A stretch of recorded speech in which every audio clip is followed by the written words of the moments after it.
Hello friends, कैसे हैं आप सब। आई होप आपकी सबकी तैयारी अच्छी चल रही होगी। स्वागत है आपका हमारे चैनल पर। तो आज हम इस वीडियो में आप एक पेपर लेके आए हैं, प्रीवियस ईयर पेपर, जो कि है जनवरी 2021 लेटेस्ट सीटेट का पेपर है। इसमें हम डिस्कस करेंगे ईवीएस के 30 क्वेश्चंस। जहाँ पे समझाने की गुंजाइश होगी वहाँ पे समझाया जाएगा, और जहाँ पे जो फैक्चुअल क्वेश्चंस होंगे उनके डायरेक्ट आंसर दिए जाएंगे। तो इससे आपका क्या होगा, रिवीजन हो जाएगा, प्रीवियस ईयर पेपर कवर हो जाएंगे, और आप एक तरह से पैटर्न समझ जाएंगे कि क्वेश्चंस कहाँ कहाँ से आते हैं। बेसिकली ईवीएस के क्वेश्चंस कहाँ से आते हैं, थर्ड, फोर्थ एंड फिफ्थ की एनसीईआरटी से आते हैं। अगर आपने वो पढ़ लिया तो आपके लिए बहुत अच्छा है, और इससे आप क्या कर ले, अपनी प्रैक्टिस कर ले, ठीक है। और अगर आपने प्रीवियस ईयर पेपर पढ़ लिया तो आपके बहुत सारे टॉपिक्स क्या हो जाते हैं, कवर हो जाते हैं। सीटेट में बहुत सारे क्वेश्चन बहुत ही फिक्स हैं कि सीटेट को वो क्वेश्चन पूछना है, मतलब पूछना है। तो आप प्रीवियस ईयर पेपर कर ले, आपके बहुत हद तक क्वेश्चंस कवर हो जाएंगे। चलिए वीडियो को शुरू करते हैं। तो पार्ट थर्ड ईवीएस 61 से लेकर के 90 तक के क्वेश्चंस होंगे, ईवीएस से आएंगे। तो चलिए शुरू करते हैं। क्वेश्चन नंबर 1, मतलब 61 ईवीएस का first question. Which one of the following is not a union territory of India. निम्नलिखित में से कौन सा एक भारत का संघ शासित प्रदेश नहीं है। ठीक है, क्या वो लद्दाख है, जम्मू कश्मीर है, मणिपुर है, या चंडीगढ़ है। तो अभी हमें पता है कि लद्दाख और जम्मू कश्मीर को यूनियन टेरिटरी में शामिल किया गया, और चंडीगढ़ पहले से ही था। तो कौन सा नहीं पूछा गया था, तो इसमें क्या हो जाएगा हमारा करेक्ट आंसर, मणिपुर। ठीक है, तो ऑप्शन नंबर थर्ड करेक्ट हो जाएगा। नेक्स्ट क्वेश्चन है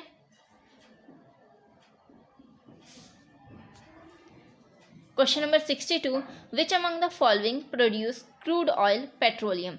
निम्नलिखित में से कौन सा कच्चे तेल के उत्पादक हैं। Bombay High and West Bengal, Assam and Orissa, Gujarat and Tamil Nadu, और फोर्थ है बॉम्बे एंड बिहार। तो इसका जो करेक्ट आंसर है, ये फैक्चुअल क्वेश्चन है, तो इसका जो करेक्ट आंसर है वो क्या है, option number third, Gujarat and Tamil Nadu में क्या होता है, कच्चे तेल का उत्पादक है। तो गुजरात और तमिलनाडु इसका करेक्ट आंसर हो जाएगा, ऑप्शन नंबर थर्ड। ठीक है, अगर आप चैनल पे नए हैं तो चैनल को सब्सक्राइब करें, वीडियो को लाइक करें। ठीक है, हम अब आगे बढ़ते हैं। Question number 63, the constitution of our country was prepared under the leadership of. हमारे देश का संविधान निम्नलिखित में से किसके नेतृत्व में बनाया गया था।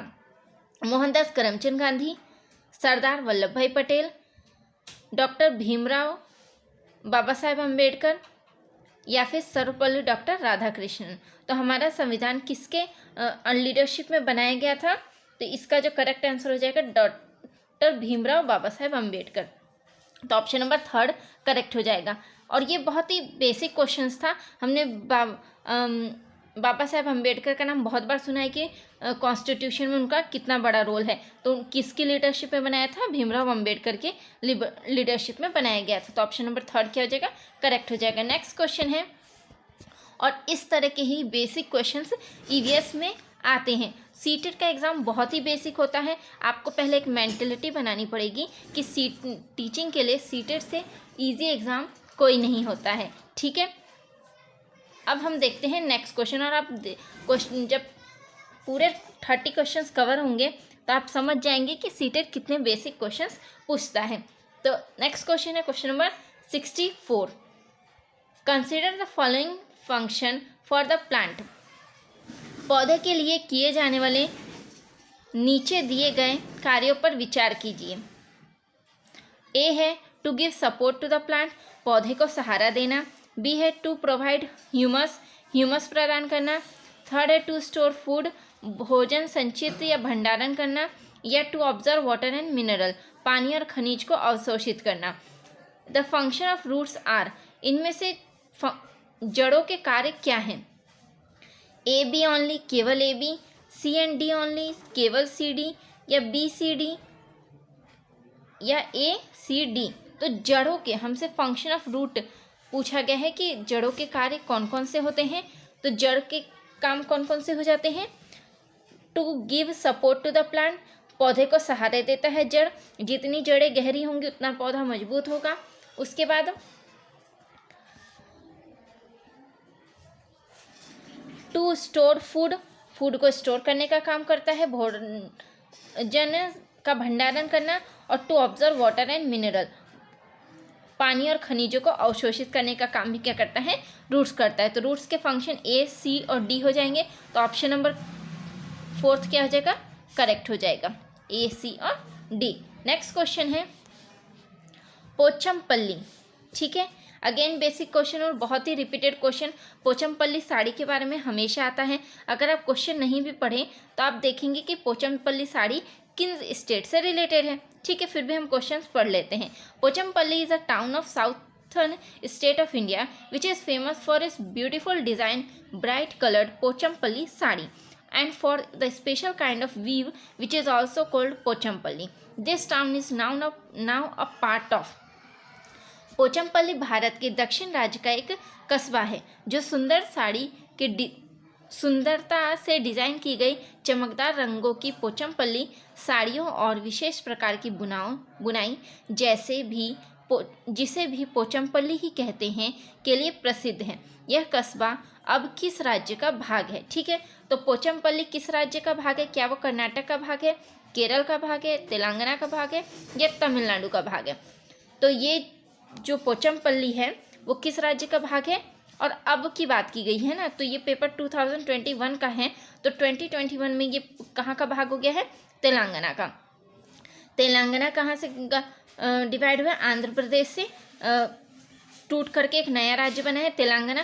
तो अगर इससे पहले ये क्वेश्चंस आते थे तो उस समय क्या होता? आंध्र प्रदेश आंसर हो जाता, लेकिन 2021 में इसका जो आंसर होगा वो क्या होगा? तेलंगाना। अभी किस राज्य की में ये पार्ट है? तो तेलंगाना में ही ये पार्ट है। ठीक है, नेक्स्ट क्वेश्चन देखते हैं। Question number 66, select from the following a group of eatables each member of which is rich in iron. निम्नलिखित में से खाद्य पदार्थों के उस समूह को चुनिए जिसके प्रत्येक सदस्य में लोह प्रचुर मात्रा में होता है। ठीक है, रिच इन आयरन हमें ढूंढना है, किसमें लोहा प्रचुर मात्रा में होता है। क्या वो जैगरी, आंवला या टोमेटो है, या आंवला स्पिनिच जैगरी है, या आंवला कैबेज टोमेटो है, या कैबेज स्पिनिच आंवला है। ठीक है, तो इसका जो करेक्ट आंसर हो जाएगा, हमें पता है कि गुड़ में, आंवले में और पालक में आयरन भरपूर मात्रा में होता है। तो ये ऑप्शन कहाँ पे है? वो है ऑप्शन नंबर 2, आंवला, स्पिनिच और जैगरी। आंवला, पालक और गुड़ में क्या होता है? आयरन प्रचुर मात्रा में होता है। ठीक है, तो आप याद रखेंगे ऑप्शन नंबर 2। नेक्स्ट क्वेश्चन है question number 67, select from the following a group of birds each member of which is able to see distinctly the object 4 time as far as we can. निम्नलिखित में से पक्षियों का वह समूह चुनिए जिसके प्रत्येक सदस्य हमारी तुलना में 4 गुना अधिक दूरी की वस्तु को स्पष्ट देख सकने के योग्य हैं। ठीक है, तो अगर हम इसमें बेसिक कॉमन सेंस लगा, और ये बहुत ही रिपीटेड क्वेश्चन है, और जो सीटेट की नहीं एनसीईआरटी की ईवीएस बुक्स हैं उसमें इसका डिस्कशन बहुत बार होता है। ठीक है, तो ये one of the favourite question है सीटेट का। तो आप याद रखेंगे कि 4 टाइम्स कौन से बर्ड्स का समूह है, कौन कौन से बर्ड्स देख सकेंगे 4 टाइम? ऐसे बर्ड्स देख सकेंगे। हमारी मेंटेलिटी होनी चाहिए, देखिए वही बर्ड्स देख सकेंगे जिनको शिकार करना है। ठीक है, और जो हाइट पे उड़ेंगे और उन्हें शिकार नीचे ज़मीन पे ढूंढना है तो उनकी क्या होनी चाहिए? आंखें तेज होनी चाहिए। तो उन बर्ड्स को सेलेक्ट कर लीजिए जो शिकार करते हैं और हाइट पे उड़ते हैं। ठीक है, अब देखिए डव इस ऑप्शन में, फाख्ता, क्या ये शिकार करता है? क्या हाइट पे उड़ता है? तो बिल्कुल नहीं, तो ये ऑप्शन हमारा गलत हो जाएगा। देखिए एलिमिनेशन से भी हम, पैरट, क्या ये शिकार करता है? बिल्कुल नहीं। फिर क्रॉ, काइट, नाइटिंगेल, ये सब क्या करते हैं? कौवे इतनी हाइट पे शिकार नहीं करते हैं। लेकिन जो हम 4th ऑप्शन में ग्रुप देख रहे हैं, ईगल, काइट एंड वल्चर, बाज, चील और गिद्ध, इनकी जो आँखें हैं वो हमारी तुलना में 4 गुना अधिक दूरी की वस्तुओं को देख सकती है। तो ये क्या हो जाएगा? वैसे ही एनसीईआरटी में इसका डिस्कशन है, लेकिन अगर आप इनमें कंफ्यूज होते तो आप ऐसे बर्ड्स के ग्रुप को चुन लीजिए जो शिकार करते हैं और हाइट पे उड़ते हैं, तो भी आपका सही आंसर मिल जाएगा। तो ऑप्शन नंबर 4 क्या हो जाएगा? करेक्ट हो जाएगा, ईगल, काइट एंड वल्चर, बाज, चील और गिद्ध, ऑप्शन नंबर 4। ठीक है, और किसी भी एग्ज़ाम को देने के लिए पहले आपकी मेंटेलिटी होनी चाहिए कि एग्ज़ाम का लेवल वगैरह क्या होता है। तो सीटेट का लेवल क्या होता है?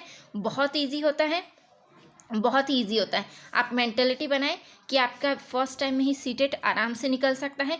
बस आपको कुछ चीज़ें हैं जो आपको पढ़नी पड़ेंगी, जैसे आप प्रीवियस ईयर पेपर पढ़ लेंगे, एनसीईआरटीज़ पढ़ लेंगे, वो भी क्लास फिक्स है कि आपको 3rd, 4th एंड 5th की ईवीएस के लिए पढ़नी है, तो आप उतना कर लें, आप फर्स्ट टाइम में सीटेट पास हो जाएंगे।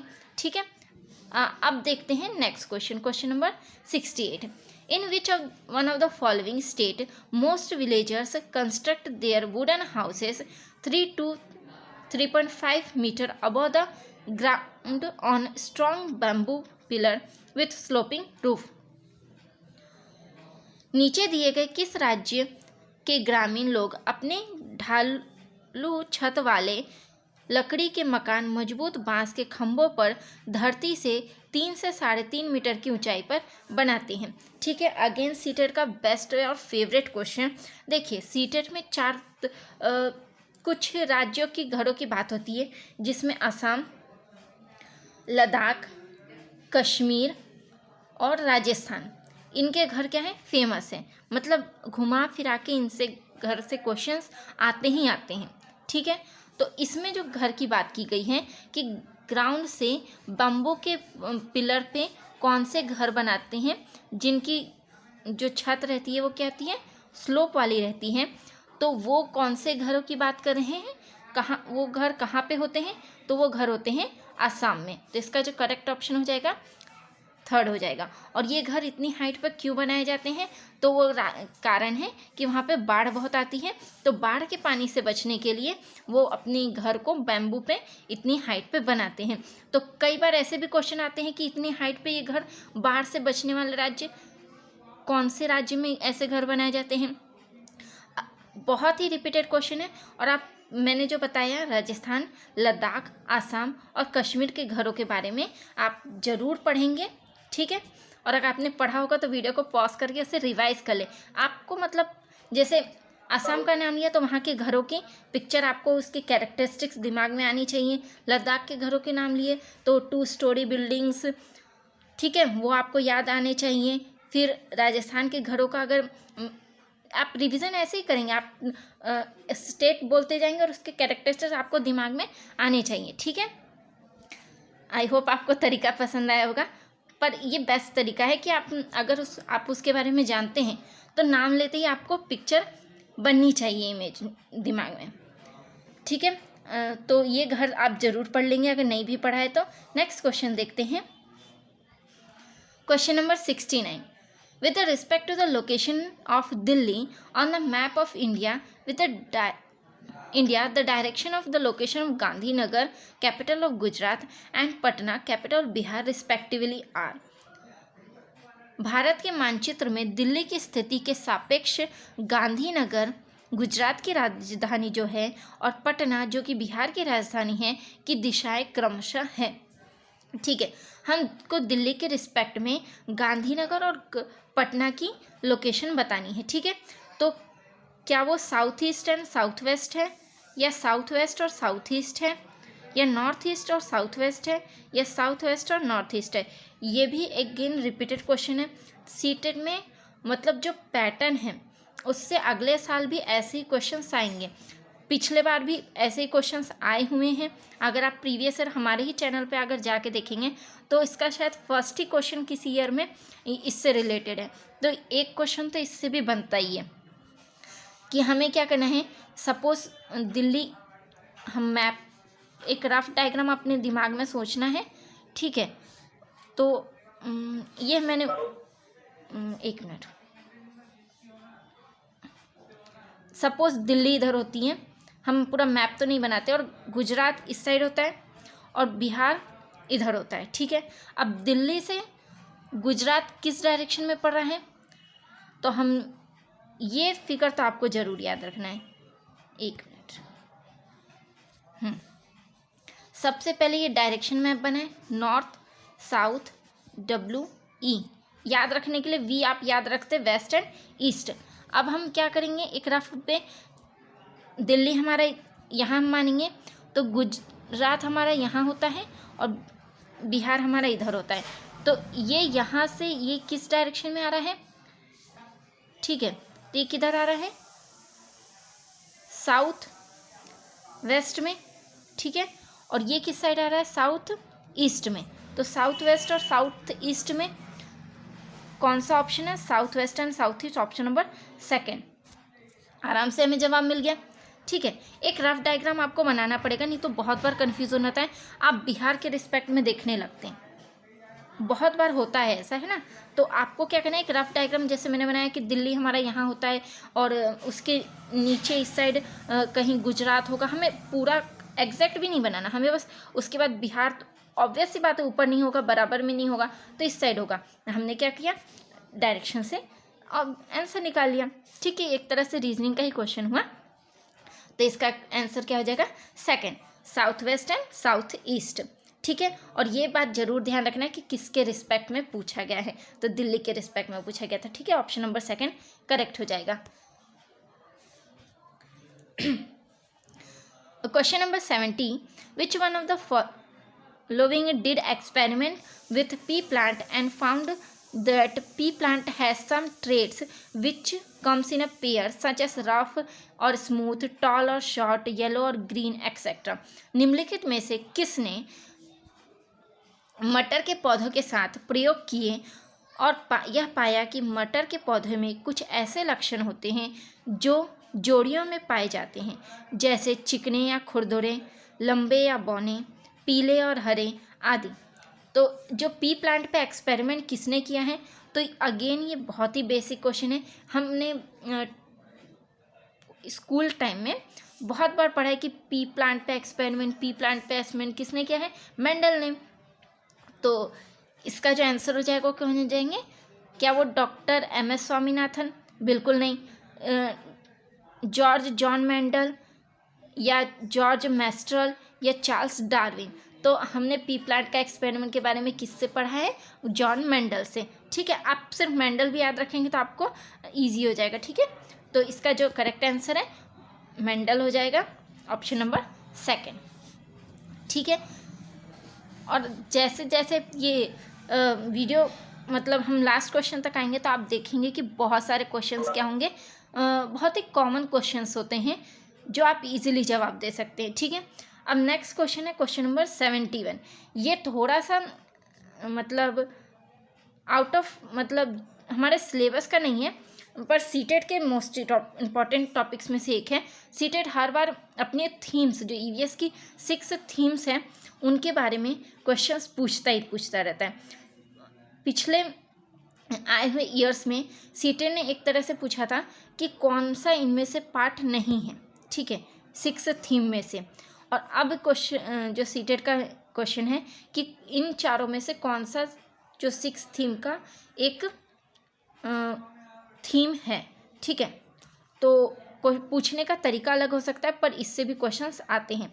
तो क्वेश्चन नंबर 71 देखते हैं, which one of the following is one of the 6 theme suggested in EVS syllabus as per NCF 2005। निम्नलिखित में से कौन सा NCF 2005 के अनुसार EVS पाठ्यक्रम में सुझाए गए 6 विषयों में से एक है। तो क्या वो मटेरियल है, पदार्थ, नेचुरल रिसोर्स है, प्राकृतिक संसाधन, थर्ड है things we make and do, चीज़ें जो हम बनाते और करते हैं, या फोर्थ है हाउ थिंग्स वर्क, चीज़ें कैसे काम करती हैं, ठीक है। तो ये आपको 6 थीम्स कहाँ मिलेंगी, तो आप क्या करेंगे, NCERT की EVS की जब आप इंडेक्स पेज जो आगे एक्स्ट्रा पेजेस दिए रहते हैं ना उसमें देखेंगे कंटेंट वाले इसमें, तो आपको ये 6 थीम के बारे में बहुत डिटेल में मिलेगा कि आप किस थीम के अंदर का बच्चे को क्या क्या पढ़ाएंगे।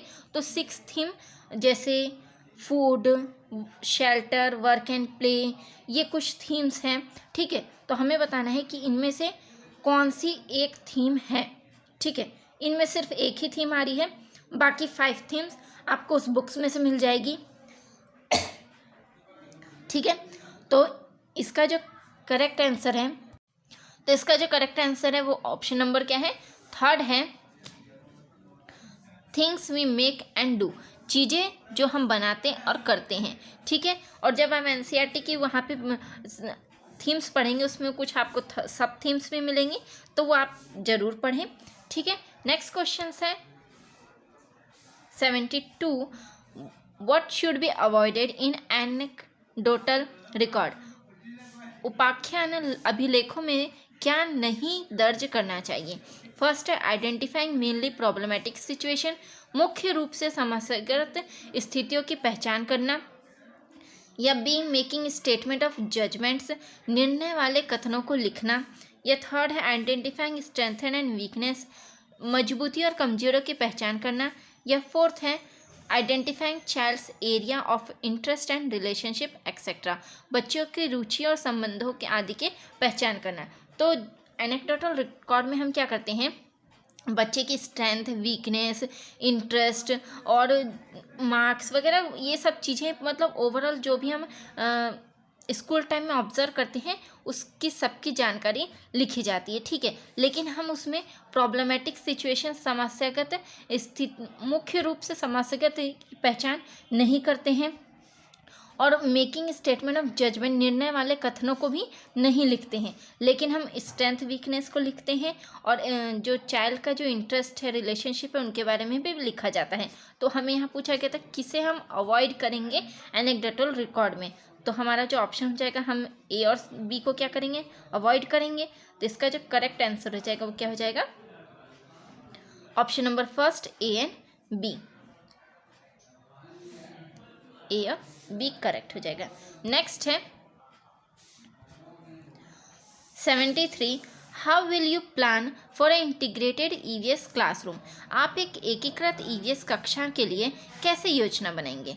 फर्स्ट है कंबाइन 2 और more subjects area into 1 lesson, एक पाठ्य में 2 या अधिक विषयों क्षेत्रों को मिलाएंगे, या second separate all the subjects into the different plant, अलग योजनाओं में सभी विषयों को अलग करेंगे, या थर्ड है arrange separate teacher for science and social science, विज्ञान और सामाजिक विज्ञान के लिए अलग अध्यापकों को प्रबंधन करेंगे, या फिर फोर्थ है arrange separate teacher specialising in environmental science, पर्यावरण विज्ञान के लिए अलग अध्यापक का प्रबंध करेंगे। तो इसके लिए हम इंटीग्रेटेड ईवीएस क्लासरूम चाहते हैं, तो उसके लिए हम क्या करेंगे, कंबाइन कर देंगे 2 और more subjects area into 1 lesson, एक पाठ में 2 या अधिक विषय क्षेत्रों को मिलाएंगे, ठीक है। क्योंकि इंटीग्रेटेड ईवीएस क्लासरूम की बात की गई है, तो फर्स्ट ऑप्शन क्या हो जाएगा, करेक्ट हो जाएगा। वैसे में भी ईवीएस में हम क्या करते हैं, फर्स्ट और सेकंड क्लास के लिए लैंग्वेज और मैथ्स के माध्यम से हम ईवीएस पढ़ाते हैं, और जो 3rd to 5th क्लास तक है हम सोशल साइंस और ईवीएस को क्या करते हैं, कंबाइन करके पढ़ाया जाता है। तो हमारा फर्स्ट ऑप्शन क्या हो जाएगा, करेक्ट हो जाएगा। और ये क्वेश्चन भी आता है, जो मैंने अभी आपको हिंट दिया है वो क्वेश्चन आते हैं, उसे भी थोड़ा ध्यान देंगे। नेक्स्ट क्वेश्चन है 74, देखिए जितना एक्स्ट्रा इन्फॉर्मेशन हम आइड साइड जो भी ध्यान में आते जाएगा या उससे रिलेटेड होगा, उससे भी हम इसमें कवर करते जाएंगे, ताकि आप एक वीडियो देखें तो उससे आप ये 30 क्वेश्चंस नहीं देख रहे, आप उसके साथ मतलब एक तरह से 50 क्वेश्चंस कवर हो जाएं आपके, ठीक है। तो अब हम नेक्स्ट क्वेश्चन देखते हैं 74, Puneet give his class 5th learners an outline of human body and ask them to draw the digestive system before teaching chapter on food. Puneet ने अपनी कक्षा 5 के शिक्षार्थियों को मानव शरीर की एक रूपरेखा दी और उन्हें भोजन विषय पढ़ाने से पहले पाचन तंत्र को बनाने को कहा। पुनीत चाहता था ठीक है। तो पुनीत क्या चाहता है, मतलब वो टीचर क्या चाहता है? First, test if learners could make लेवल डायग्राम, परीक्षण करना कि शिक्षार्थी नामांकित आरेख बना सकते हैं। या illicit learners ideas about digestion, पाचन से संबंधित शिक्षार्थियों के विचारों को प्राप्त करना। या थर्ड है identify learner with good drawing skill, अच्छे ड्राइंग कौशल वाले विद्यार्थियों की पहचान करना। या फोर्थ है evaluate learners on the process of digestion, पाचन की प्रक्रिया पर शिक्षार्थियों का मूल्यांकन करना। तो इसका जो करेक्ट आंसर हो जाएगा या second, elect learners idea about digestion, पाचन से संबंधित शिक्षार्थियों की विचार को प्राप्त करना। ठीक है, यहाँ पे टीचर बच्चों के लेवल डायग्राम को नहीं देखना चाहता कि परीक्षण कर रहा है कि बच्चे लेवल डायग्राम बनाने में क्या है, योग्य हैं कि नहीं है, तो वो लेवल डायग्राम का परीक्षण नहीं कर रहे हैं, टेस्ट नहीं कर रहे हैं। फिर बच्चे की ड्राइंग स्किल का भी टेस्ट नहीं हो रहा क्योंकि ये क्लास EVS की है और उसमें वो उन्हें क्या कर रहे हैं, फूड के चैप्टर्स पढ़ाना चाह रहे हैं, तो उनका ड्राइंग स्किल से कोई लेना देना नहीं, तो ये ऑप्शन भी कैंसिल हो जाएगा। और नेक्स्ट है evaluate learner on the process of digestion, पाचन की प्रक्रिया में शिक्षार्थियों का मूल्यांकन करना। तो अभी तो हम क्या करें, एक नया चैप्टर पढ़ा रहे हैं, तो उस समय हम डाइजेशन का मूल्यांकन बिल्कुल नहीं कर रहे हैं, हम बस ये चेक कर रहे हैं, मतलब वो टीचर ये चेक करना चाह रहा है कि बच्चे को डाइजेशन से रिलेटेड क्या आइडियाज़ हैं, मतलब बच्चे के उसके बारे में विचार क्या है। क्योंकि अगर बच्चे के अंदर प्रीवियस नॉलेज जो भी होगी उसी को टीचर्स क्या ले जाएगा, आगे ले जाएगा। तो उनकी जो प्रीवियस नॉलेज है उनको क्या कर रहे हैं, नए टॉपिक से कनेक्ट करने की कोशिश करने के लिए एक ड्राइंग बनवाई जा रही है। ठीक है, तो ऑप्शन नंबर सेकंड क्या हो जाएगा, करेक्ट हो जाएगा। नेक्स्ट क्वेश्चन है 75, which of the following is not correct with respect to formative assessment, निम्नलिखित में से क्या रचनात्मक आकलन के संबंध में सही नहीं है। ठीक है, नॉट करेक्ट, हमें गलत वाला बताना है। तो first, it is to be reported in every quarter of report card, report card के प्रत्येक तिमाही में इसका सूचना दी जानी है। सेकेंड है it helps the teacher in taking timely action for enhancing learning, अधिगम की सुदृढ़ता करने के लिए यह अध्यापक को समय पर कार्रवाई करने के लिए मदद करता है। या थर्ड है it is to monitor students progress, इसको छात्र की प्रगति की निगरानी करनी है। या फोर्थ है any information on learner of child can help in formative assessment, बच्चे के सीखने की कोई भी जानकारी रचनात्मक आकलन में मदद कर सकती है। तो इसका जो करेक्ट आंसर हो जाएगा, देखिए फॉर्मेटिव असेसमेंट में हम क्या करेंगे, वो क्या करेगा, एक टाइमली एक्शन लेने कि हम जो अध्यापन है उसको इन्हेंस कर सके, लर्निंग को इन्हेंस कर सके, ये बात सही है, इसलिए फॉर्मेटिव असेसमेंट दिया जा रहा है। और बच्चे की प्रोग्रेस को मॉनिटर करने के लिए, प्रगति की निगरानी करने के लिए, तो ये भी सही है कि हम फॉर्मेटिव असेसमेंट का ये कारण हो सकता है। और क्या कर सकते हैं कि बच्चे के सीखने में कोई भी जानकारी रचनात्मक आकलन में मदद कर सकती है। ठीक है, जो भी इंफॉर्मेशन होगी वो हमारे आगे लर्निंग में काम आएगी, तो ये भी बात सही है। लेकिन सिर्फ हम क्या करें, उसकी रिपोर्ट कार्ड के लिए असेसमेंट करें, ये गलत हो जाएगा। तो हमसे क्या पूछा गया था कि कौन सा सही नहीं है, तो फॉर्मेटिव असेसमेंट के रिस्पेक्ट में ऑप्शन नंबर फर्स्ट क्या है, सही नहीं है। तो ऑप्शन नंबर फर्स्ट क्या हो जाएगा, करेक्ट आंसर हो जाएगा हमारा। नेक्स्ट क्वेश्चन है question number 76, Smita wanted to sensitize her learners about gender disparity and stereotype related to work. What should Smita choose to do in her class from the following suggestion? Smita अपने शिक्षार्थियों को कार्य से संबंधित लैंगिक विषमता और रूढ़िवादी छवियों के प्रति संवेदनशील करना चाहती है। स्मिता को निम्नलिखित में से अपने कक्षा में क्या करना चाहिए। ठीक है, अब ये देखना जरूरी है कि बात किस चीज़ की बात कर रही है, तो जेंडर डिस्पैरिटी और स्टीरियोटाइप से रिलेटेड। ठीक है, तो फर्स्ट ऑप्शंस देखते हैं, present students with stereotypical model, रूढ़िवादी मॉडलों को छात्रों को प्रस्तुत करना। या second, slow flash card of different kind of work, विभिन्न प्रकार के कार्यों के फ्लैश कार्ड दिखाएं। या third, ask only boys to sweep the classroom daily, केवल लड़कों से प्रतिदिन कक्षा को साफ करने को कहें। या fourth, invite a students mother to class who is an auto driver, एक छात्र की माँ को कक्षा में आमंत्रित करे जो ऑटो चालक है। तो क्या करना चाहते हैं, लैंगिक विषमताओं और रूढ़िवादी छवियों के प्रति संवेदनशील करना चाह रहे हैं। तो हम मॉडल प्रेजेंट कर दें, ये काफ़ी नहीं है। हम फ्लैश कार्ड प्रेजेंट कर दें, ये काफ़ी नहीं है। या सिर्फ बच्चों से क्लास में झाड़ू लगवाएं, ये भी काफ़ी नहीं है। तो क्या करें, हम उनके सामने एक मॉडल प्रेजेंट करें, जो काम लड़के कर सकते हैं वो लड़कियां भी कर सकती हैं। तो ऐसे मदर को इनवाइट करें जो क्या करती, ऑटो ड्राइवर हो, क्योंकि जनरली ऑटो ड्राइविंग का काम क्या है, आदमियों का होता है। तो अगर उनके सामने एक मॉडल पेश करें कि देखिए औरतें भी ऑटो चालक हो सकती हैं, तो ये क्या हो जाएगा, वो जेंडर डिस्पैरिटी की बात करेगा। तो ऑप्शन नंबर 4 क्या हो जाएगा, इसका करेक्ट आंसर हो जाएगा। नेक्स्ट क्वेश्चन है क्वेश्चन नंबर 77। आई होप आपने वीडियो लाइक कर दिया होगा, शेयर कर दिया होगा अपने दोस्तों के साथ, जो भी आपके क्लासमेट हो और साथ में सीटेट की एग्ज़ाम दे रहे हैं उनके साथ शेयर कर दें। चैनल पे नए हैं तो चैनल को सब्सक्राइब कर दें। और कोई भी अगर वीडियो ज़्यादा लंबा हो रहा है या ज़्यादा एक्सप्लेनेशन पसंद नहीं है, तो ये जो भी आपकी राय हो वो आप कमेंट सेक्शन में ज़रूर लिख करके बताएं। और नेक्स्ट क्वेश्चन देखते हैं बिना टाइम वेस्ट किए।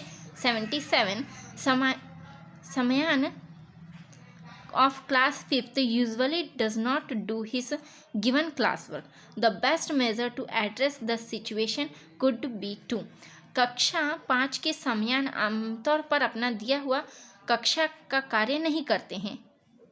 मुद्दे को हल करने का सबसे अच्छा उपाय क्या हो सकता है, ठीक है। First, talk to him to find his difficulty and adjust class work accordingly, उसके कठिनाई का पता लगाने और उसके अनुसार कक्षा कार्य को समायोजित करने के लिए उससे बात करें, ठीक है। फिर नेक्स्ट है, make another child help complete his class work, किसी दूसरे बच्चे को उसकी कक्षा के कार्य को पूरा करने में मदद करें। या थर्ड है, talk to parent and console them, माता पिता से बात करें, उन्हें सलाह दें। या फोर्थ है, give him alternative and simpler homework, उन्हें वैकल्पिक और आसान गृह कार्य दें, ठीक है। तो हम क्या करेंगे, पहले तो हम पता लगाएंगे कि उसे कहाँ पे डिफ़िकल्टी आ रही है और उसके अनुसार हम फिर उसमें काम करेंगे। तो फर्स्ट ऑप्शन क्या हो जाएगा, करेक्ट हो जाएगा। और बाकी ऑप्शन क्यों गलत है, देखिए हम उसमें किसी बच्चे की हेल्प कर देंगे तो अगर बच्चा होशियार होगा तो वही उसका होमवर्क करके दे देगा। और अगर मतलब प्रैक्टिकल सोचे तो क्या होगा, जिस बच्चे को हम दे रहे हैं उस पर एक्स्ट्रा बोझ भी पड़ सकता है, या अगर बच्चा होशियार है तो उसके लिए ईजी भी हो सकता है। तो डिपेंड करता है। तो हम दूसरे बच्चे से उसकी हेल्प नहीं करवाएंगे, क्योंकि हम टीचर हैं, हमें उससे वो काम करवाने की कोशिश करनी है, ठीक है। फिर उसके बच्चे से माता पिता से बात करना तो ये भी नहीं है, क्योंकि हम पहले बच्चे से बात करेंगे फिर उसके माता पिता से देखेंगे कि क्या प्रॉब्लम है और उन्हें ईजी काम दें। तो बच्चा सेम क्लास का है, सेम टाइप के बच्चे उसके साथ बैठ रहा है, तो हम उसे ईजी काम क्यों देंगे, ठीक है। तो ये भी बात क्या हो जाएगी, गलत हो जाएगी। तो हम पहले उससे बात करेंगे, कहाँ उसे डिफ़िकल्टी है वो पता करेंगे और फिर उसके अकॉर्डिंगली उसको क्लास वर्क दिया जाएगा, ठीक है, उस एडजस्टमेंट किया जाएगा। तो फर्स्ट ऑप्शन क्या हो जाएगा, करेक्ट हो जाएगा, उसकी कठिनाइयों का। नेक्स्ट क्वेश्चन है question number 78। Muskan organise a debate on the topic use of diesel vehicles in transportation should be prohibited. What is the purpose of organizing this debate by Muskan in classroom? Muskan ने परिवहन में diesel वाहनों का उपयोग निषिद्ध होना चाहिए विषय पर एक वाद विवाद का आयोजन किया। मुस्कान के द्वारा इस विषय पर कक्षा में वाद विवाद के आयोजन का क्या उद्देश्य है? ऑप्शंस देखते हैं। First, she wants to sensitize students on the need of ban vehicles completely in transportation. वह पूरी तरीके से परिवहन में डीजल वाहनों पर प्रतिबंध लगाने की आवश्यकता पर छात्रों को संवेदनशील बनाना चाहती है। यह सेक्शन है, it would help in knowing students view and correcting them. यह छात्रों के विचारों को जानने और उन्हें सही करने में मदद करेगा। और थर्ड ऑप्शन है She wants to sensitize student on the advantage of using modern vehicles। वह आधुनिक वाहनों के उपयोग के लाभ पर छात्रों को संवेदनशील बनाना चाहती है। या फोर्थ है She helps student in appreciating multiple perspective on this issue। यह इस मुद्दे पर छात्रों के कई दृष्टिकोणों की सराहना करने में मदद करता है। तो जब हम डिबेट करते हैं तो क्या करते हैं, पक्ष और विपक्ष दोनों ही देखते हैं। तो ठीक है, तो हम इसमें क्या करेंगे कि मल्टीपल पर्सपेक्टिव छात्रों की जानकारी जान सकेंगे। ठीक है, तो इसका जो ऑप्शन हो जाएगा option number 4, it helps students in appreciating multiple perspective on this issue. यह इस मुद्दे पर छात्रों के कई दृष्टिकोण की सराहना करने में मदद करता है। तो ऑप्शन नंबर 4 क्या हो जाएगा, करेक्ट हो जाएगा। नेक्स्ट क्वेश्चन है 79, mapping skill in EVS help develop. EVS में मानचित्र कौशल। First, the skill of drawing landscapes, landscape खींचने की कौशल को विकसित करता है।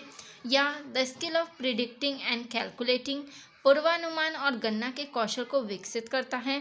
थर्ड है रिकॉर्डिंग स्किल को विकसित करता है। या फोर्थ है understanding of relative position of place, स्थानों के सापेक्ष स्थिति को समझने में विकसित करता है। तो मैपिंग स्किल में हम क्या करते हैं, किसी चीज़ की रिस्पेक्ट में डिस्टेंस को कैलकुलेट करते, पोजीशन पता लगाते हैं। तो ये ऑप्शन नंबर 4 करेक्ट हो जाएगा। Understanding of relative position of place, स्थानों की सापेक्ष स्थिति के समझने में विकसित करता है, समझ को विकसित करता है। तो ऑप्शन नंबर 4 क्या हो जाएगा, करेक्ट हो जाएगा। नेक्स्ट क्वेश्चन है क्वेश्चन नंबर 80। अगर आपने अभी भी वीडियो को लाइक कर सब्सक्राइब नहीं किया है तो वीडियो को लाइक करें और चैनल को सब्सक्राइब करें। नेक्स्ट क्वेश्चन है question number 80, the integrated nature of EVS helps to. EVS की एकीकृत प्रकृति सहायक है। First, reduce the curriculum load and introduce specific topic, पाठ्यचर्या के भार को कम करने में और विशिष्ट प्रकरण को पेश करने में। या second, reduce curriculum load and help childrens to learn meaningfully, पाठ्यचर्या के भार को कम करने में और शिक्षार्थियों को सार्थकपूर्ण सीखने में। या थर्ड है follow child centred approach and introduce large number of concept, शिक्षा केंद्रित उपागम का पालन करने में और संकल्पनाओं की अधिक संख्या का परिचय देने में। या फोर्थ है learn from information and descriptive provided, दी गई सूचना और विवरणों से सीखने में। तो इंटीग्रेटेड नेचर ऑफ ईवीएस क्या हेल्प करता है, option number 2, reduce curriculum load and help childrens to learn meaningfully, पाठ्यचर्या को भार को कम करने में और शिक्षार्थियों को सार्थकतापूर्ण सीखने में। तो ऑप्शन नंबर 2 क्या हो जाएगा, करेक्ट हो जाएगा। इंटीग्रेटेड ही है कि हम क्या करें, किसी चीज़ को जोड़ रहे हैं तो जोड़ेंगे तो ऑब्वियस सी बात है करिकुलम का भाग क्या होगा, कम होगा और छात्र मीनिंगफुली सीख पाएंगे। तो ये क्या हो जाएगा, बेस्ट आंसर हो जाएगा। तो ऑप्शन नंबर 2 करेक्ट हो जाएगा। नेक्स्ट क्वेश्चन है question number 81, which of the following is not a broad indicator of EVS assessment. निम्नलिखित में से क्या ईवीएस में आकलन का एक व्यापक संकेत नहीं है। ठीक है, नहीं वाला हमें बताना है। कॉपरेशन सहयोग, कंसर्न फॉर जस्टिस न्याय के प्रति सरोकार, कंसर्न फॉर इक्वलिटी समानता के प्रति सरोकार, या कॉन्सेप्ट मैपिंग अवधारणा मानचित्र। तो कौन सा ईवीएस के असेसमेंट का व्यापक संकेत नहीं है, तो इसका जो करेक्ट आंसर हो जाएगा कॉन्सेप्ट मैपिंग अवधारणा मानचित्र, 4th ऑप्शन करेक्ट हो जाएगा। नेक्स्ट क्वेश्चन है, क्वेश्चन थोड़ा सा बड़ा है, पढ़ते हैं। 82, there is a paragraph in class 5th EVS text book on Al Biruni's observation of construction of ponds in India some thousands years ago. what would be the purpose of including this paragraph?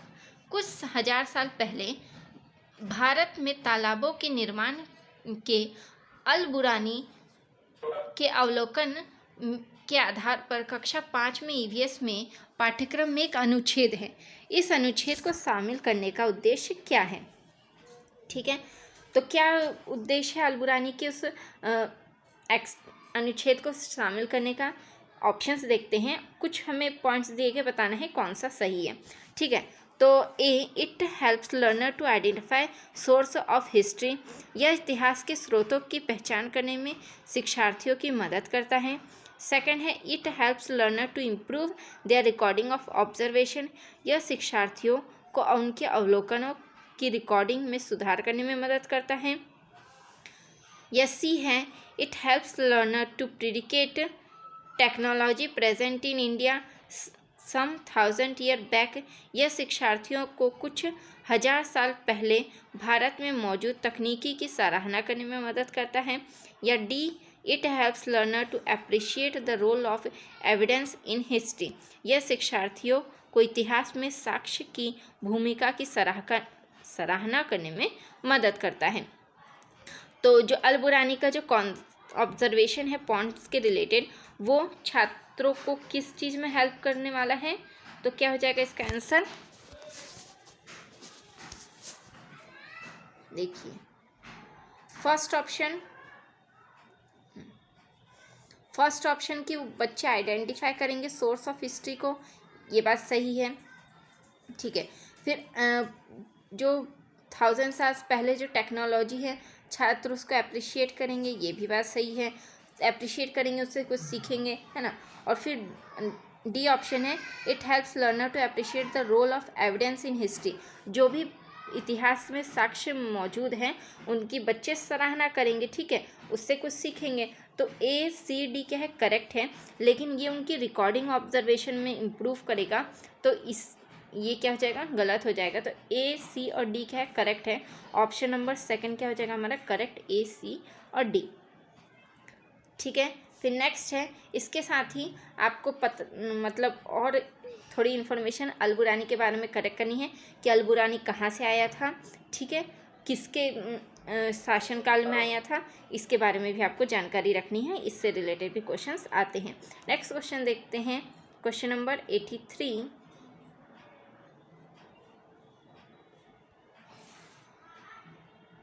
With over 50 students in her class, Vani wants to engage them in an activity which involves maximum number of sense to enhance learning.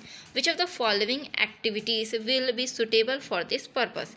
अपनी कक्षा में 50 से अधिक छात्रों के साथ वाणी उन्हें एक ऐसी गतिविधि में जोड़ना चाहती है जिसमें सीखने को बढ़ावा देने के लिए अधिकतम संख्याओं में इंद्रियां शामिल हों। निम्न में से कौन सा क्रियाकलाप उपरोक्त कार्य के लिए ठीक होगा? ठीक है, हम maximum number of sense use करना चाहते हैं, तो कौन सी एक्टिविटी बेस्ट होने वाली है? तो कुछ एक्टिविटीज़ दी गई हैं, जैसे फर्स्ट है, inviting resource person from community to demonstrate their skill, कौशलों के संदर्भ के लिए समुदाय से संदर्भ व्यक्ति को आमंत्रित करना। या सेकंड है, इनकरेजिंग ग्रुप डिस्कशन, समूह चर्चा को प्रोत्साहित करना। या थर्ड है, using smart classroom for relevant AV material, उचित एवी साधनों ऑडियो विजुअल। ठीक है, उचित एवी साधनों के लिए स्मार्ट कक्ष का उपयोग करना। या फोर्थ है, organising field trip to nearby place, नज़दीक के स्थान के लिए क्षेत्र भ्रमण का आयोजन करना। तो देखिए, मैक्सिमम नंबर ऑफ सेंस किस में यूज़ होंगे? देखिए, अगर आप किसी रिसोर्स पर्सन को अपने बुलाएंगे और उनसे स्किल सीखेंगे तो क्या ये इनफ है? तो बिल्कुल नहीं, कि वो अपनी कौशल दिखाएगा, इससे बच्चा एक्टिव नहीं होगा। ग्रुप डिस्कशन से सिर्फ बोलने का कौशल मतलब सेंस यूज़ होगा। ठीक है, हमारे 5 सेंस किस में मैक्सिमम यूज़ होने वाले हैं? क्या क्लासरूम, स्मार्ट क्लासरूम में ऑडियो विजुअल एड का यूज़, मटेरियल यूज़ करने से क्या अधिकतम संख्या में इंद्रियां शामिल होंगी, या फिर हम फील्ड ट्रिप पे जाएंगे। देखिए, फील्ड ट्रिप पे जाएंगे तो बहुत सारी गतिविधियां करेंगे, तो उससे क्या होगा, maximum number of senses use होंगी, तो ये बेस्ट रहने वाला है। इसके साथ ही ईवीएस में फील्ड ट्रिप हमेशा ही बेस्ट होता है, ठीक है। अगर आपको फील्ड ट्रिप का ऑप्शन कहीं दिखे ईवीएस में कि ईवीएस में कौन सी एक्टिविटी बेस्ट होने वाली है, तो फील्ड ट्रिप बेस्ट रहती है, ठीक है। तो ऑप्शन नंबर 4 क्या हो जाएगा, करेक्ट हो जाएगा। नज़दीक के स्थान के लिए क्षेत्र भ्रमण का आयोजन करना, इसमें बच्चे मैक्सिमम नंबर ऑफ सेंस का यूज़ करेंगे, तो ऑप्शन नंबर 4 करेक्ट हो जाएगा। नेक्स्ट क्वेश्चन देखते हैं, question number 84। Why does Iqra encourage her learners to read newspaper and magazine in EVS? इकरा अपने शिक्षार्थियों को ईवीएस में समाचार पत्रों और पत्रिकाओं को पढ़ने के लिए क्यों प्रोत्साहित करती है, ठीक है। तो कुछ कारण दिए गए हैं। First, this are the entertaining resource available, यह मनोरंजन का साधन उपलब्ध है। या सेकंड है, this helps learner to engage with the real world, ये शिक्षार्थियों को उनके अपने संसार से जुड़ने में सहायता करते हैं। या थर्ड है, this helps learner to become independent, ये शिक्षार्थियों को स्वतंत्र बनाने में सहायता करते हैं। या फिर फोर्थ ऑप्शन है, this help learners become competitive, ये शिक्षार्थियों को प्रतिस्पर्धी बनाते हैं। तो देखिए, जब भी किसी चीज़ में रियल वर्ल्ड से नॉलेज को कनेक्ट करने की बात की गई कि वो हमेशा बेस्ट होती हैं, ठीक है। तो इसमें हमें सेकंड ऑप्शन में दिख रहा है कि जो न्यूज़पेपर और मैगजीन है वो लर्नर्स को रियल वर्ल्ड से जुड़ने में सहायता करेगा, तो ऑप्शन नंबर क्या हो गया, बेस्ट हो जाएगा। तो इसका जो आंसर हो जाएगा वो क्या हो जाएगा, ऑप्शन नंबर सेकंड। हम कंपटीशन के लिए बच्चे को, कंपटीशन की बात कभी भी टीचिंग में नहीं की जाती है कि हम क्या बोलते हैं, प्रतिस्पर्धा करें, मुकाबला करें, ठीक है। तो ये गलत हो जाएगा। बच्चे इससे इंडिपेंडेंट बने, तो न्यूज़पेपर और मैगजीन बनने से बच्चे इंडिपेंडेंट या वो उनके लिए मनोरंजन का साधन है, तो ऐसी भी बात नहीं है। जो बेस्ट आंसर होगा वो क्या होगा कि वो उन्हें क्या करेगा, रियल वर्ल्ड से कनेक्ट करेगा, तो ऑप्शन नंबर सेकंड करेक्ट हो जाएगा। नेक्स्ट क्वेश्चन है question number 85। Questioning as a strategy in teaching learning of EVS is used for, पर्यावरण अध्ययन में प्रश्न करने को एक युक्ति के रूप में उपयोग किया जाता है, ठीक है। फर्स्ट, मेंटेनिंग डिसिप्लिन, अनुशासन को बनाए रखने के लिए। ड्राइंग अटेंशन, ध्यान खींचने के लिए। थर्ड है प्रोमोटिंग एडहेरेंस टू रूल, नियमों के पालन को बढ़ावा के लिए। या फोर्थ है अराउजिंग क्यूरियोसिटी इन क्लासरूम, कक्ष में जिज्ञासा को बढ़ाने के लिए। तो क्वेश्चनिंग क्या करती है, हमें क्या करती है, क्यूरियोसिटी में बच्चे को क्यूरियस करती है किसी टॉपिक से, तो क्या हो जाएगा, अराउजिंग क्यूरियोसिटी इन क्लासरूम, कक्ष में जिज्ञासा को बढ़ाने के लिए। डिसिप्लिन के लिए हम क्वेश्चनिंग नहीं करते हैं, अटेंशन खींचने के लिए नहीं करते हैं, और नियमों को पालन के बढ़ावा के लिए भी नहीं करते, तो बेस्ट आंसर हो जाएगा फोर्थ वाला। नेक्स्ट क्वेश्चन है question number 86। In which of one of the following state the meaning of तोरंग इन इस जंगल, नीचे दिए गए कौन से एक राज्य में तोरंग का अर्थ है जंगल, क्या वो असम है, उड़ीसा है, मिजोरम है या झारखंड है। तो इसका जो करेक्ट आंसर हो जाएगा वो क्या हो जाएगा, झारखंड। झारखंड में तोरंग को जंगल, तोरंग का अर्थ जंगल होता है, तो ऑप्शन नंबर फोर्थ क्या हो जाएगा, करेक्ट हो जाएगा। नेक्स्ट क्वेश्चन है क्वेश्चन नंबर 87। क्वेश्चन थोड़ा बड़ा है तो आपकी पढ़ने की स्पीड होनी चाहिए, ठीक है। Your house is located at X and your school is located at Y, although your school is just opposite but you can't go straight because of the busy highway in between, so you first go 125 meter due south, then cross a 100 meter long subway which is due east, and finally reach your school at y which is 125 meter due north.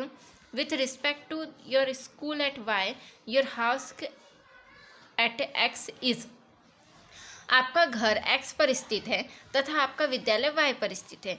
यद्यपि आपका विद्यालय ठीक सामने है, परंतु बीच में व्यस्त राजमार्ग होने के कारण आप सीधे नहीं जा सकते। अतः पहले आप ठीक दक्षिण में 125 मीटर दूर जाते हैं, फिर ठीक पूर्व में 100 मीटर लंबा सुरंग पार करते हैं और अंत में आप ठीक उत्तर में 125 मीटर दूर पर वाय पर अपने विद्यालय पहुंचते हैं।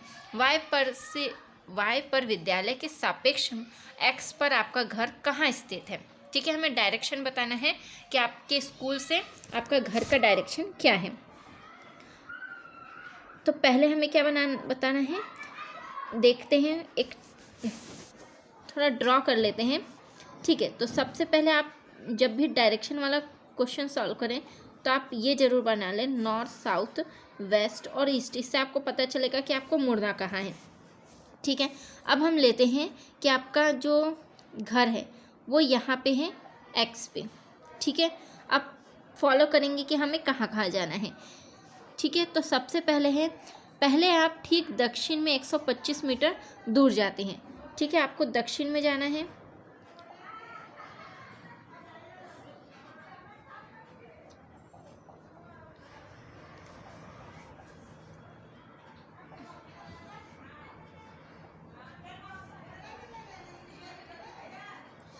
तो हम थोड़ा ऊपर बना लेते हैं। ठीक है, यहाँ पे क्या है, एक्स है। यहाँ से दक्षिण में 125 मीटर पे गए, उसके बाद फिर ठीक पूर्व में 100 मीटर लंबा, पूर्व किधर है, इधर है, तो पूर्व में 100 मीटर लंबा यहाँ पे चले गए। फिर आप ठीक उत्तर में 125 मीटर दूर जाते हैं। ठीक उत्तर में मतलब ऊपर, ये देखिए ऊपर जाना है, तो फिर 125 मीटर जाते हैं। यहाँ पे आप कहाँ पहुँच गए, वाई पे पहुँच गए। तो यहाँ से हमें बताना है कि आपका जो घर है वो वाई से एक्स का क्या डायरेक्शन है और कितना डिस्टेंस है। ठीक है, तो वाई से एक्स कौन से डायरेक्शन में है, किधर है, ये वेस्ट है, ये क्या है, वेस्ट है, वेस्ट में है। और कितने मीटर दूरी है, तो ये 125 है, तो ये 125 है। ठीक है, तो यहाँ भी क्या हो जाएगा, इक्वल हो जाएगा, तो यहाँ 100, तो ये भी कितना हो जाएगा, 100 हो जाएगा। तो वेस्ट और 100 मीटर। ठीक है, तो अब ऑप्शंस देख लेते हैं।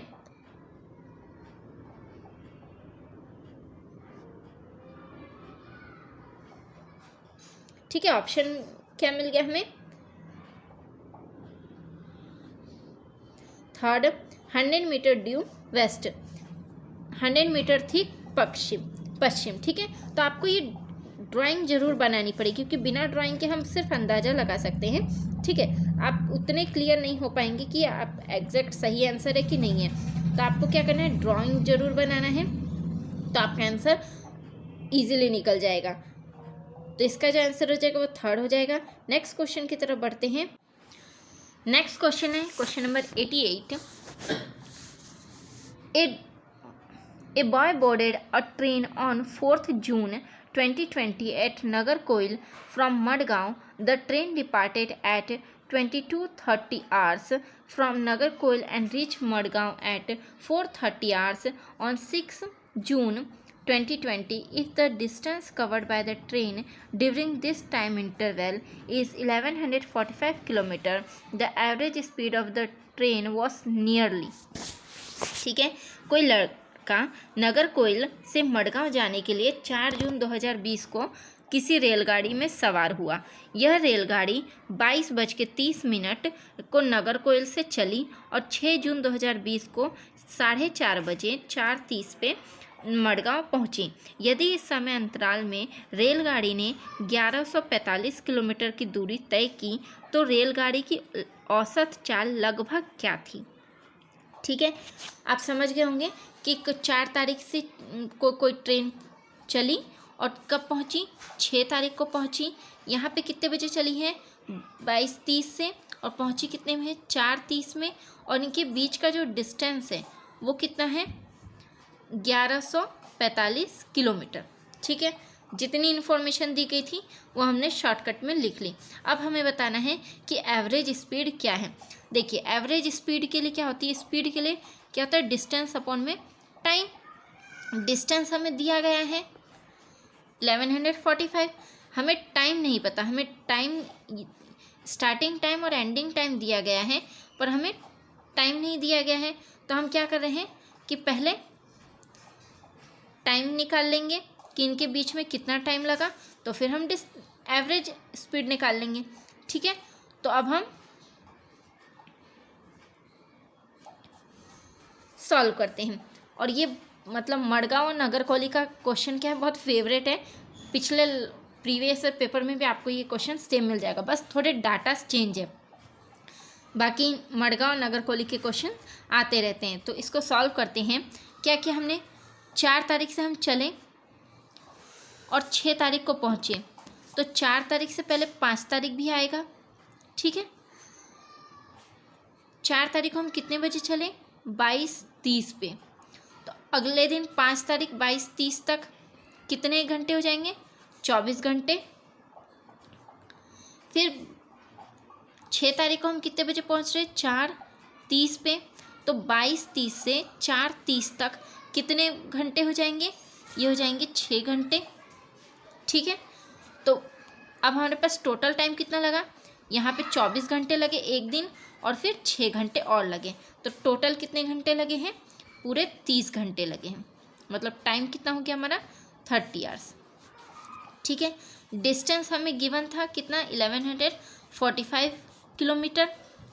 तो अब हमें स्पीड निकालना है। तो स्पीड क्या होता है, speed equals to distance upon में टाइम। डिस्टेंस हो गया 1145 और टाइम हो गया 30 आवर्स। तो डिवाइड करने पर कितना आएगा, 38.16। ठीक है, किलोमीटर पर आवर। तो हमसे ऑप्शन में नहीं दिखा, हमसे क्या बोला, लगभग कितना होगा। तो ये कितना हो जाएगा, लगभग 38.5 किलोमीटर। सेकेंड ऑप्शन क्या हो जाएगा, करेक्ट हो जाएगा। ठीक है, हमने पहले टाइम निकाल लिया, डिस्टेंस हमें गिवन था, डिवाइड करके हमने एवरेज स्पीड निकाल ली। ठीक है, नेक्स्ट क्वेश्चन देखते हैं, question number 89। Which one of the following statement is not true for the honey bees and beehive? नीचे दिए गया कौन सा कथन मधुमक्खियों और छत्तों के विषय में सही नहीं है। ठीक है, फिर हमें गलत वाला बताना है। फर्स्ट है, every beehive has one queen bee and that lays egg. प्रत्येक छत्ते में एक रानी मक्खी होती है जो अंडे देती हैं। ठीक है, ये ऑप्शन क्या है, करेक्ट है। नेक्स्ट क्वेश्चन ऑप्शन है, male bee are very important for the hive. नर मक्खियाँ छत्तों के लिए अत्यंत महत्वपूर्ण होते हैं। नेक्स्ट ऑप्शन देखते हैं, most of the bees in the beehive are workers bee. छत्ते में बहुत सारी काम करने वाली मक्खियाँ होती हैं। और last option, there are only a few males in the beehive. छत्ते में केवल कुछ नर मक्खियाँ होती हैं। तो इसमें कौन सा गलत है वो हमें बताना है। तो देखिए, फर्स्ट ऑप्शन कि हर छत्ते में एक ही रानी मक्खी होती है, ये बात सही है। और जो अधिकतर मक्खियाँ होती है वो क्या होती है, वर्कर्स भी होती है, ये भी बात सही है। और जो छत्ते में कुछ ही मेल मक्खी होते हैं, नर मक्खियाँ होती हैं, ये भी बात क्या है, सही है। ठीक है, तो फर्स्ट, थर्ड और फोर्थ क्या है, करेक्ट है। तो गलत वाला कौन सा हो जाएगा, second option, male bees are very important for the hive. नर मक्खियाँ छत्तों के लिए महत्वपूर्ण होते हैं, ये बात गलत है। ठीक है, तो ऑप्शन नंबर सेकंड क्या हो जाएगा, करेक्ट हो जाएगा। नेक्स्ट क्वेश्चन है और लास्ट क्वेश्चन है। ठीक है, today we can't think of food without chillies. This were brought to our country by traders coming from. आज हम मिर्ची के बिना भोजन की कल्पना भी नहीं कर सकते। इससे व्यापारी हमारे देश में लाए थे। मतलब किस देश के व्यापारी इसे हमारे देश में लाए थे, क्या वह अफ़गानिस्तान से थे, इंग्लैंड से थे, साउथ अफ्रीका से थे या दक्षिण अफ्रीका से थे, साउथ अमेरिका से थे या साउथ अफ्रीका से थे। ठीक है, तो चिलीज़ कहाँ से आई थी हमारे देश में, साउथ अमेरिका से। ठीक है, साउथ अमेरिका के ट्रेडर्स आए थे, वो चिलीज़ हमारे देश में लाए थे। तो दक्षिण अमेरिका क्या हो जाएगा, इसका करेक्ट आंसर हो जाएगा। ठीक है, ये भी बहुत रिपीट होने वाला क्वेश्चन है कि चिलीज़ हमारे देश में कहाँ से आई थी, तो साउथ अमेरिका। अब इसी के साथ ही हमारे सारे 30 क्वेश्चन कवर हो गए होंगे। आपने देखा ही होगा कि कुछ क्वेश्चन बहुत ही बेसिक है, आई होप आपको वीडियो पसंद आई होगी, आपने वीडियो लाइक कर दी होगी। चैनल को सब्सक्राइब नहीं किया तो चैनल को सब्सक्राइब कर दें। कोई कमेंट है तो कमेंट सेक्शन में ज़रूर लिखें। Thanks for watching.